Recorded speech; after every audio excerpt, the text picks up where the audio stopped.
नमोस्तु नमोस्तु। बोलिए संत शिरोमणि आचार्य गुरु विद्यासागर जी महामुनि राज की, समस्त आचार्य संघ की। ओम नमः सिद्धेभ्य, ओम नमः सिद्धेभ्य, ओम नमः सिद्धेभ्य। अहिंसा परमो धर्म की। आचार्य गुरुवर श्री कुंद कुंद भगवान की, आचार्य गुरुवर श्री ज्ञान सागर मुनि महाराज की।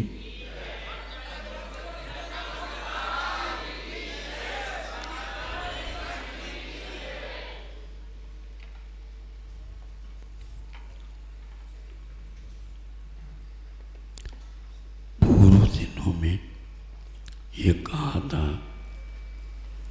इस शरीर में आत्मा किस रूप में विराजमान। विज्ञान हैरान है, सब कुछ जाना, तोला टटोला, चीरा फाड़ी की, उसका एक अंश भी उसके हाथ नहीं लगा। फिर भी शब्दानुच्चारणे भी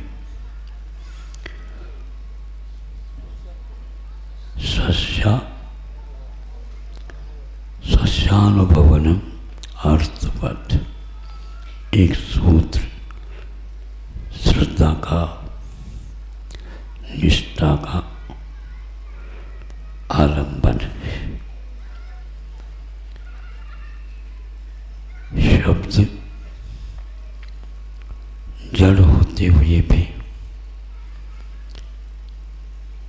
इस जड़ का उत्पादक कौन है, इसके बारे में यदि पूछना चाहो तो भीतर बैठी हुई वह आत्मा अपने भावों को शब्दों के चोला पहनाकर बाहर भेज देता है और आबाल वृद्ध और पशु तक भी, पक्षी तक भी उससे लाभान्वित होते हैं और उस आत्मा के भावों का वे पान करते हैं।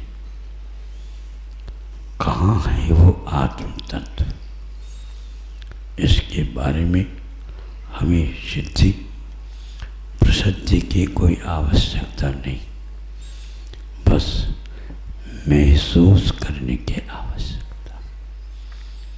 शब्दों के द्वारा केवल जड़ का अनुभव नहीं होता, अन्य सभी पदार्थों के द्वारा जड़ का भले ही अनुभव हो, किंतु शब्द जड़ होते हुए भी वह अपना कुछ मायना बता देता।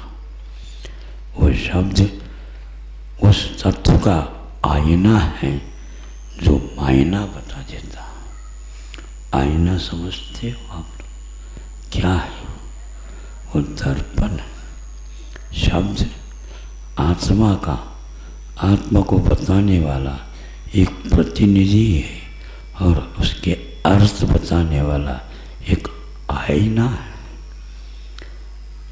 आईना का अर्थ दर्पण होता है, लेकिन दर्पण का प्रयोग पागल नहीं करता।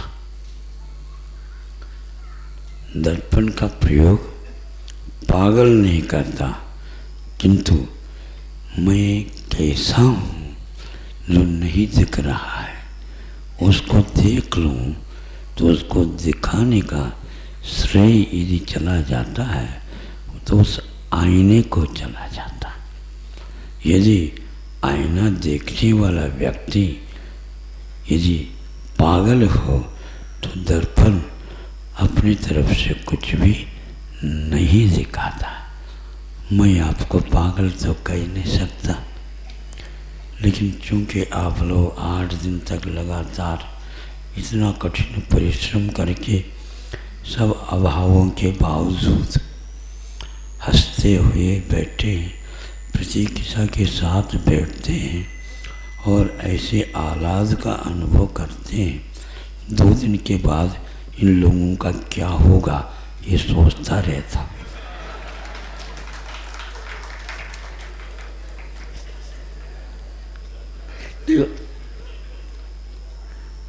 घबरा बोले अभी तो 2 दिन तो है ही। अब उन शब्दों के द्वारा मायना समझ में आ जाता है तो आत्म तत्व के बारे में गौरव उत्पन्न हो जाता है कि मैं भी एक आत्म तत्व हूँ। बिना शब्द के भी इस सूत्र में कहा गया, शब्दानुच्चारण पे, शब्द के उच्चारण किए बिना भी अर्थ की भांति अपना अनुभव होता है। यह अनुभव की बात है, दिखाने की बात नहीं। इसके लिए हम कोई प्रमाण नहीं दे सकते। मैं सोचता था कि कल और आज ये माइक काम नहीं कर रहा है, मैं अपने भावों को जो सामने बैठे ही कैसे वहाँ तक पहुँचा सकूँगा। आप लोगों का तीव्र पुण्य उदय है जो आज ये कार्य हो रहा।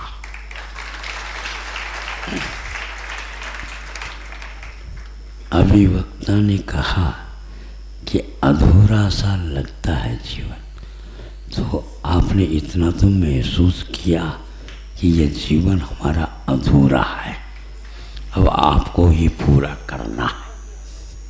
अब कब करते हो आप देख लो। संकल्प लिए बिना ये अधूरा जीवन पूरा नहीं हो सकता, और यह जीवन उसके लिए कटिबद्ध हो जाए कि हम दूसरे के लिए कुछ कर नहीं रहे, किंतु इस बहाने से वो हम अपने ही अधूरे जीवन को पूर्ण करने जा रहे हैं। जिन्होंने हम लोगों के लिए एक आईना रख करके चले गए, उस आईनों को देखो, वो कहाँ है बताने की आवश्यकता नहीं। ये आईना बता रहा है कि वह कहीं भी हो, हम लोगों के लिए बहुत अच्छी चीज़ छोड़ करके गए। तो दुनिया के किसी भी पदार्थ में अपने बिंब का झलकन नहीं होता, किंतु उस आईने में होता है जिसको भगवान ने भेजा है। ये कितनी महत्वपूर्ण बात है कि आकिंचन्य रूप का यदि हम दर्शन कर सकते हैं, साक्षात्कार कर सकते हैं, तो एकमात्र उस बिंब के माध्यम से ही कर सकते हैं। शब्दों में जो अर्थ छुपा हुआ रहता है वो अपने आप उद्घाटित नहीं हो सकता। 10-20 बार भी पढ़ लें, किंतु जिन बिंब के आकृति को देखते ही आबाल गोपाल सब पशु पक्षियों में भी उस बिंब का अर्थ क्या है समझ लेते हैं, और अनंत काल से ढका हुआ जो श्रद्धान है, गुण है, सम्यक ज्ञान मिथ्या ज्ञान के रूप में परिणत है, उसको सम्यक ज्ञान का रूप मिल जाता है। अंतर मुहूर्त में कल्प काल से पूर्व में भी नहीं मिला था, वह निधि अंतर मुहूर्त में त्रिजंतों को भी उपलब्ध होता है। उसके महिमा केवल सदस्यता बनने से हम पूर्ण नहीं कर सकते। सदस्यता का अर्थ ये है किसी एक सदस्य सभा का मेंबर। हम तो 3 काल के, जो 3 लोक के महासभाध्यक्ष परम गुरु परमात्मा स्वरूप उनके सदस्य होने जा रहे हैं। यह आजीवन नहीं, अनंत काल के लिए। हाँ, आप थोड़े से खर्च करके अनंत काल के लिए स्थायी सदस्य बनने जा रहे हैं।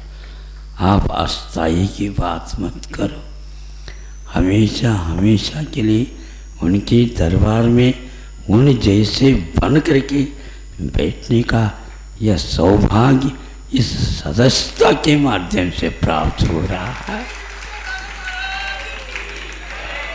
किंतु ध्यान रखो, आकिंचन बनना होगा। आकिंचन का अर्थ व्यवहार की अपेक्षा दरिद्र। कोई है व्यक्ति, श्रीमान जी दरिद्र बनना चाहते हो? हैं?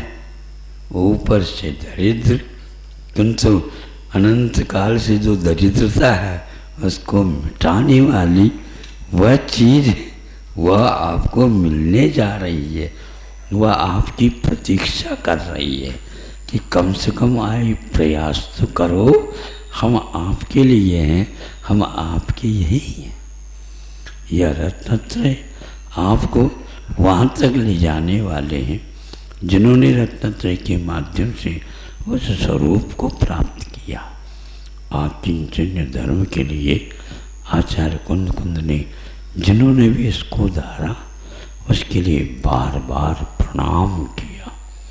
यह जब तक संसार के प्रति समता भाव जागृत नहीं होता तब तक यह भीतर से आकिंचन भाव प्राप्त नहीं होते।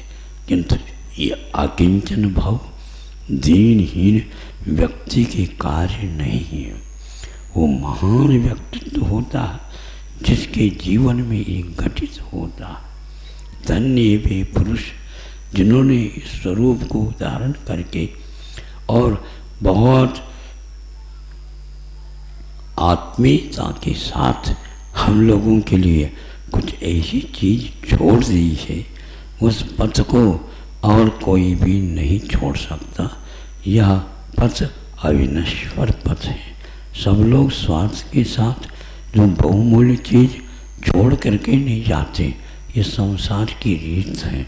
किंतु मोक्ष तक पहुंचाने वाला ये पथ मार्ग उन्होंने निर्माण करके हम लोगों के लिए मुफ्त छोड़ दिया। इतना ही नहीं, उस मार्ग के ऊपर मैलेज पत्थरों को भी खड़े करके चले गए। सम्मीश्वर जी रात में जनता चली जाती है। साधु वर्ग सुबह प्रातः काल चलना प्रारंभ करते हैं, लेकिन बीच बीच में कुछ ऐसे दिशाबोध देने वाले पत्थर लगे रहते हैं और एरो का चिन्ह लगा हुआ रहता है। यूँ किया हुआ पुलिस की भांति हाथ दिखाते हैं तो प्रत्येक व्यक्ति समझता है इधर नहीं जाना, इधर नहीं जाना, इधर सीधा है, आगे मोड़ है। ये सारे बताया जाता। कहाँ पर मुक्ति है पता नहीं, लेकिन चिन्ह लिखे हुए अमिट चिन्ह हैं। मोक्ष मार्गी उसके सहारे से अब अकेला भी होता है तो भी पहुंच जाता है ऐसे कोई उपकारक व्यक्ति जो इस प्रकार का महान कार्य कर सके। पागल से पागल व्यक्ति को भी ये दिशाभूत हम लोगों को प्राप्त होता है। हम लोग महान सौभाग्यशाली हैं। पूर्वजों ने हम लोगों के ऊपर अकारण इतना बड़ा उपकार किया। हम लोगों ने उनके लिए कुछ भी नहीं किया था। उनकी महिमा हम तब समझते हैं, फिर भी सब अनाथों के लिए कोई न कोई उपाय प्राप्त हो जाए, ये दीन न रहें और ऐसे प्रभुत्व को छोड़ करके गए। हम तुम सब सौभाग्यशाली हैं। किंतु इसका महत्व तब ज़्यादा है जो इससे अपरिचित है, अनभिज्ञ है, श्रद्धा से हीन है। बड़ा उपकार होगा उनके ऊपर। आप लोग उनके भीतर आस्था जागृत करने का पुरुषार्थ करें, या आपका अधूरा कार्य अवश्य पूर्ण होगा। लखपति से हजारपति से लखपति, लखपति से करोड़पति, करोड़पति से अरबपति, अरब के